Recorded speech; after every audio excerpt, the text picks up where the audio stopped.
Welcome to my review for The Blair Witch Project from 1999, a film which heavily influenced the amount of found footage films which came out certainly in the decade that followed this movie. It's a great idea for a script. Three filmmakers have to do this practical thesis, so they decide to do theirs in a kind of documentary form, reporting on this local legend, the Blair Witch, in this nearby town of Burkittsville. So they pack their car full of supplies and food and they go out there for a few days. They do loads of interview clips with the local townsfolk, and then they go into the woods themselves and do a few more vox pops and things and poke around.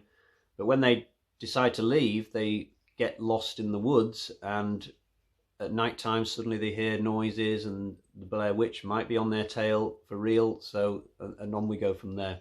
Now, I first heard about this film in the summer of '99, just before it came out, by reading about it in certain articles in the newspapers, and it just sounded like the most fascinating idea for a movie, because these reviews and things, they weren't shy about pointing out that you don't get to see the Blair Witch in this film. And I just thought to myself, that sounds amazing, I really want to see this film, so it was high on my priorities list straight away. Unfortunately, '99 was the year where I moved away from home to go to university, and all that real life stuff kind of took precedence for a while, and all my hobbies got cast to one side, so I missed the theatrical release.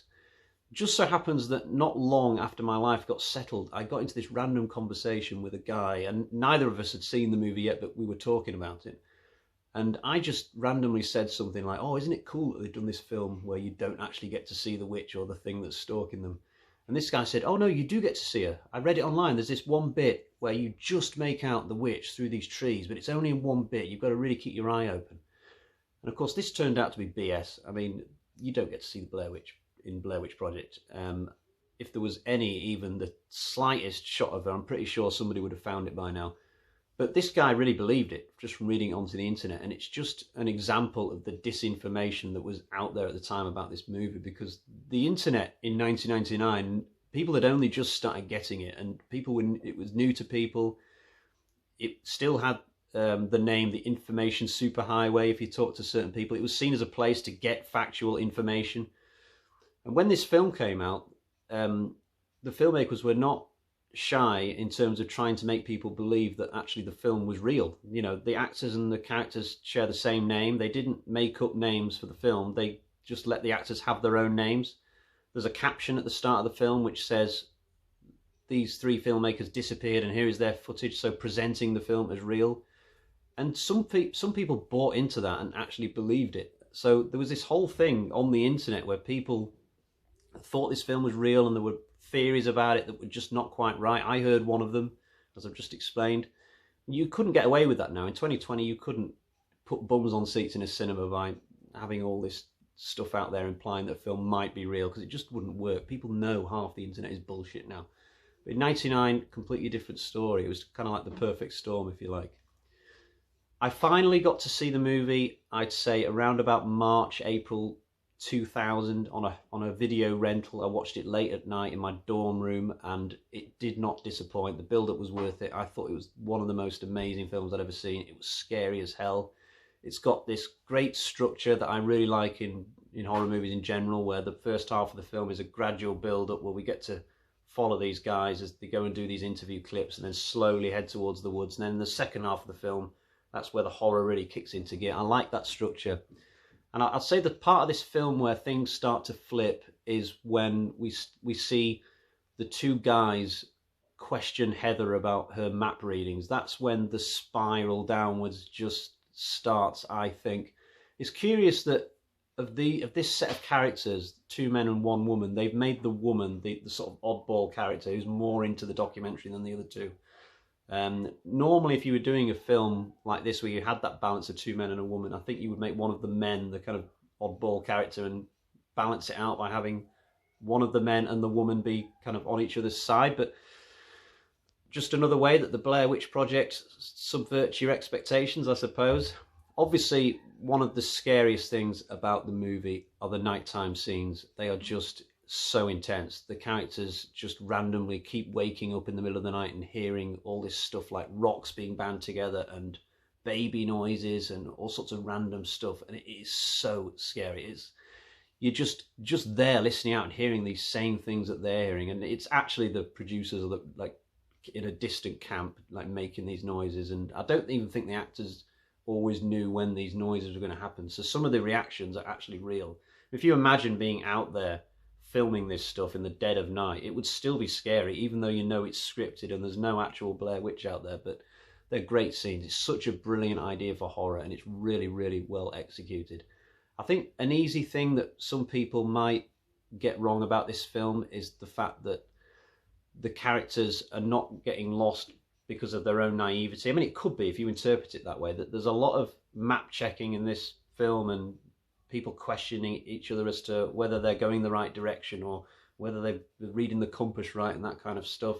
And you could easily think, oh, well, they're just being silly. They don't have enough experience in the woods or whatever. They're getting it completely wrong. But another way to look at it is that the witch, or the entity behind the whole plot, is twisting the woods around so that, you know, they've got no choice but to get lost, because once they're in that web of the witch, then the witch can sort of twist the trees and stuff to make them come back in the direction they've already been. I mean, there's a part of the film where they deliberately decide to follow south on the compass, and after a day's hiking, it literally somehow leads them back to where they were. So I think the writers are trying to get you to come up with the idea that it is the evil entity that is, and not their naivety. But you could interpret it both ways. And one of the great things about this film is that there are so many things that you can put your own interpretation on. Nothing is completely spelled out as being factual. In terms of that thing about the characters getting lost, for a long time I kind of sat on the fence about that one. And last year they brought out this game, Blair Witch, for, well, all the consoles, I think, though I played it on PS4, and that really ran with the idea that the witch changes the scenery. You know, you'd walk 200 yards and then suddenly find yourself back where you were in exactly the same spot, but it's done in a kind of seamless way, so you don't even notice where the spot was, that you're flipping back to territory you've already been on.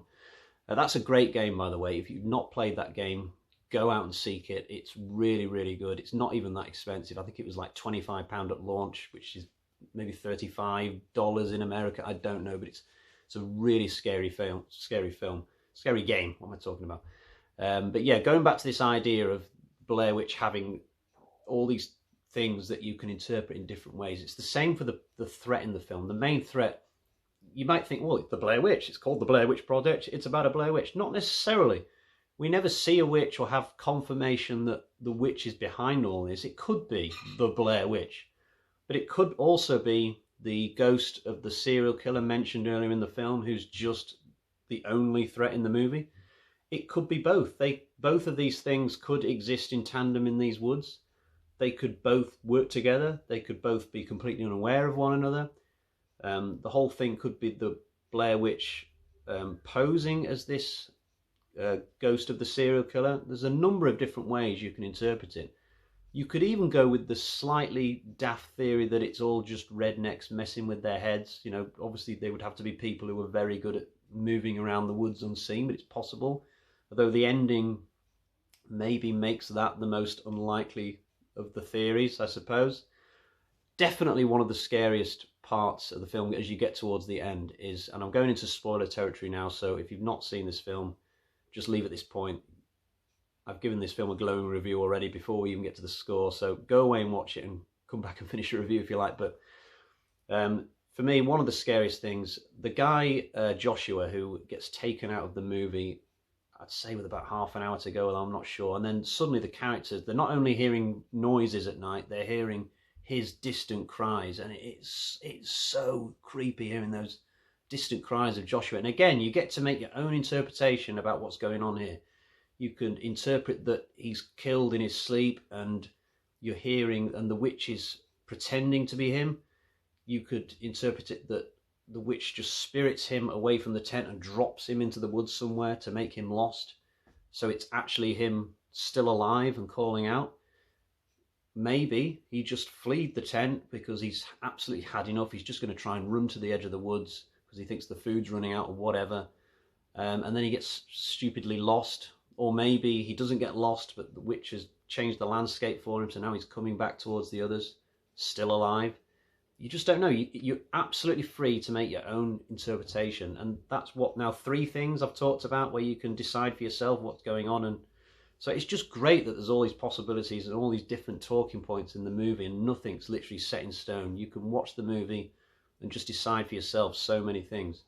The finale, one of the great finales in horror, when they find the house, and after all this time they suddenly find something different than just the woods and the trees, and it's such a good ending, really, really atmospheric. You can still hear Josh's cries outside, even as they explore this house, and then there's the mad dash down to the bottom, and it's just a great ending for a great film.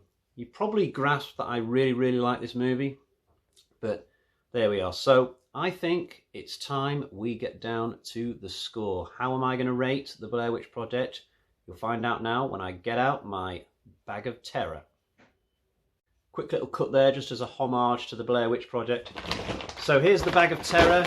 Let's see how many axes we've got today. As you would expect, it's a heavy bag. We've got 1, 2, 3, 4, 5. It's a full set of axes, a full house. This is just the perfect score you can get. In my opinion, Blair Witch Project is an absolute masterpiece. It deserves the maximum score. This is the second time in my review series I've given such a score. The other film was Halloween. So if you haven't seen it already, give it a try. It's an amazing, amazing movie. And I'm definitely going to go on and review 2 and 3 in this series. There is a pin for the horror locations map today. I don't think Burkittsville is real. I can't remember that actually. I'm pretty sure it's not, but I will put a pin in Maryland somewhere, and that will go nicely alongside the pin which is already sort of just on the Chesapeake Bay for that film that I reviewed earlier in the series called The Bay. So 2 pins for Maryland, and that aside, I will see you again next time. Bye bye.